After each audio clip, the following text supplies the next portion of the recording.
to the Sports Card Climb. I'm going to talk about some recent purchases I made at a Springfield card show on April 12th. Some of those pickups I had, what I'm planning on listing them at on eBay, what I plan to make profit, and we'll just look over those numbers. And then I might come back in like a month or two and do like a recap to see how they actually went. So, first card I've got here, I bought a 1952 Topps Preacher Row card. Played for Brooklyn Dodgers. Cool thing is, he actually lived in West Plains, Missouri for a long time during and after his career. So, anyway, great picture there. Oh, and with that one, I paid $2.40. I'm going to list it for $5. I think I'll make about $1.60 off it. So, not a ton, but if I can make profit, that's good. Next one, we got a Bobby Thompson card with the Cubs, 1959 Topps. And I paid $2.40 for this one, listing it for $3.25. I'll make about 75 cents. Again, not a super great profit on those first two, but we'll see. So I'll be lucky to break even or make a tiny bit there. Next one, we got a Phil Rizzuto it's either 1960 or 1961 MVP card with the New York Yankees.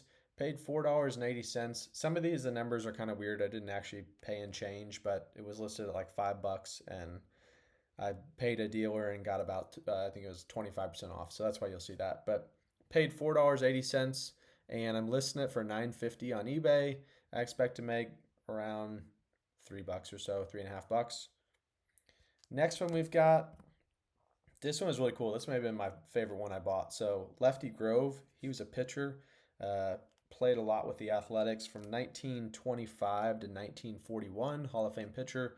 This card is a reprint, but it's a reprint from the, actually, I don't know if I'd say it's a reprint. It was just made after his career, but it was made in either 1960 or 61. And yeah, I don't have any cards of him. Thought it was a pretty cool pickup. Paid only $4 for it. I'm going to list it for $9. That's probably close to comps, maybe on the higher side. I thought it was pretty good condition. If I sell it for that, I'll make about $3.68. I'm also kind of okay with keeping this one if it doesn't sell. Next one, Bobby Richardson, 1962 Topps with the Yankees. Paid $3.20. Listed it for $6.50, and I actually already sold this one. After fees, I came out, I made $2.20. So, I don't know, a little bit of profit there. Next one, Elston Howard. He was the first player to integrate the New York Yankees. He played in the 50s and 60s, paid $2.40, listing it for $4. It's 1964 Topps. I just really like this design on these cards. I've got a Willie Mays one from this one. But yeah, so not the greatest condition, but also not the worst. I'll be lucky to make anything on that. I'll come out after fees of about 73 cents. So we'll see. Next one, 1964 ERA leaders. It's from 1965 Topps. You've got Sandy Koufax and Don Drysdale. I think this is a pretty cool image. Two amazing pitchers. I know Koufax in the Hall of Fame. Can't remember if Drysdale is, but paid $6.40. I'm listed for $9.50. That's probably pretty close to comps. I might make a couple bucks, might make $1. Not a ton, but it's kind of a fun card to own. This one is one I already sold as well. So it's 1967, I believe. Jim Cott, Hall of Fame pitcher, Minnesota Twins here. Paid only 80 cents. It was listed at $1, and I listed it for $3.20. Actually, I listed it for $3.85 on eBay. Someone offered me $3.25. I took it, so I made $1.39. Kind of funny thing with this, someone bought it. It was in it was either Puerto Rico or Dominican Republic, one of those two. So I didn't even know eBay would allow you to ship out there for the same price. It wasn't any extra on shipping, but yeah, someone bought it out there, so already shipped it out. So that's kind of fun. Next one, I don't remember the year on this. It might be 1968, but it's a Rod Carew card. So yeah, I thought this was pretty cool. This is one of my dad's favorite players growing up here with the Twins. I thought these are always kind of just cool looking cards, these ground out cards. I don't know if that's what they're called, but paid $2.55, so not bad. I'm gonna list it for $4.50. I might make $1. We'll see, something like that. But again, kind of fun card just to own for a little bit, and I thought that was pretty cheap for that card. This one is, I think I'll do pretty good off this one. So this is one of my better ones. I only paid $4. It's a Bob Clemente, otherwise known as Roberto Clemente, 1969 tops. In good condition, this card's around 42 bucks. I'm listing it for 16 bucks because you can see it's got a ton of wear on it already, and a lot of that wear is on the face, which I never like buying cards like that because I don't know, that's really what you want to see. So not super great image in terms of just quality, and the sides are kind of worn and stuff too. So I mean, really, this is more of a filler card for somebody. But that said, if I can flip it for 12 to 16 bucks, still be pretty good profit. Right now, having on eBay at 16, I would make $9.73. It's gotten a lot of clicks so far, but no bids. So we'll see. I might change some of these prices here in the next month or two and maybe do a recap. Next one, got a young Steve Carlton card with the Cardinals.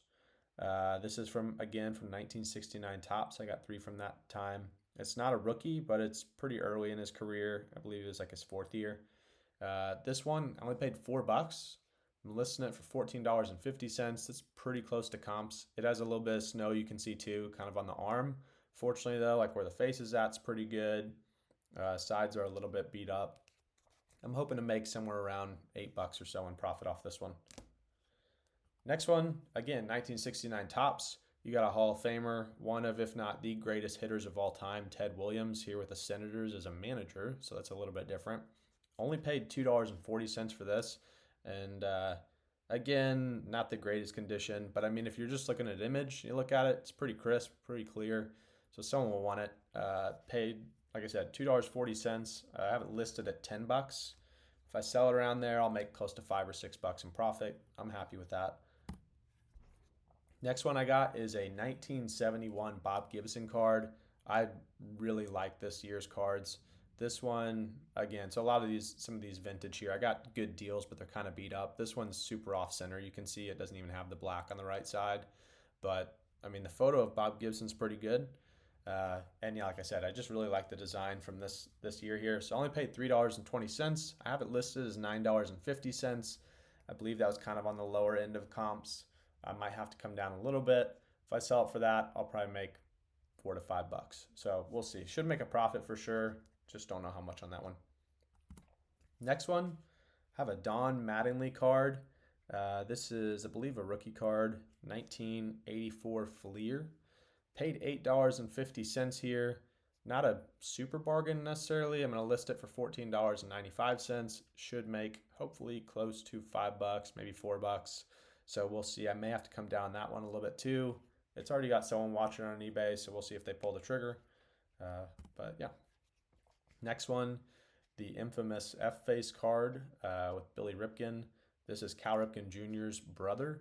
He played for the Orioles as well, and this is a version of one of, if not the most famous air cards of all time. If you look at the bat knob, you'll see it's blacked out. So this is the version Fleer went through. Some people think it's accidental, but it's also, wouldn't be surprised if it was intentional if they did this. Bill Ripken may have not meant to take this bat, but it had F-Face written on the bottom. The bat actually written out, and then Fleer printed a bunch of copies and then took it back to production and printed these versions with it blacked out and different things like that. But anyway, so he would be kind of a common player. But since he's Cal Ripken Jr.'s brother, and this is a really famous air card, it's worth a little more. If it wasn't blacked out, it'd be worth a lot more than this with the blacked out version. I paid $2.55. I'm going to list it for $4.50. I might make like $1. So really not a super huge profit. I'll be lucky to break even or make anything, but kind of fun. I've never owned that card before. And I do like the design of that 1984 or 89 Fleer as well. Then we got a 1989 Donruss Ken Griffey Jr. rookie. This card's in pretty decent condition. Again, another one that was just kind of fun to buy. Probably not going to make a ton off it. Paid $3.40. I'm going to list it for $4.25. Estimated profit when I factor that out was like 9 cents. So this may be one I sell and break even, or might lose a tiny bit, but in the grand scheme as the whole, you'll see here in the end of this video, I think I'll still do pretty good. Then I got a Derek Jeter. This was a 1993 scorecard, rookie card. I actually don't know if I've ever seen this one, so I picked it up, thought it was kind of cool. Paid just under $6, listing it for $7.50. I might make $1 to $2 probably. So we'll see. Again, kind of just a fun one to get. If it sells, great. If not, I'm kind of okay keeping that card. Last one is a 2007 Justin Verlander AL Rookie of the Year card. He is still pitching in the MLB. He's like 42 years old.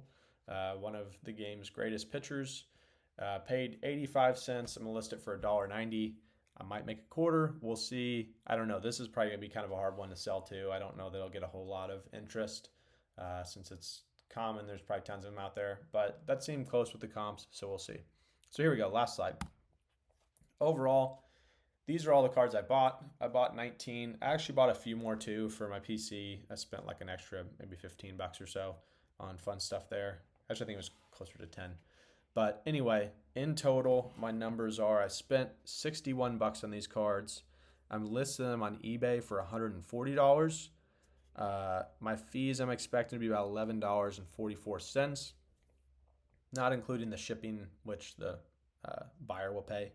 And my profit would be, as you can see, $67.56. Like I said, I might have to come down on some of these prices. I think they're pretty close to comps, so there's a good chance I get close to somewhere like that. But nonetheless, at the end of the day, I think I'll probably make somewhere between 50 to 60, $65 off all these. So yeah, not a bad show. It was a lot of fun. They did a good job how they set it up. So that's it. Keep climbing.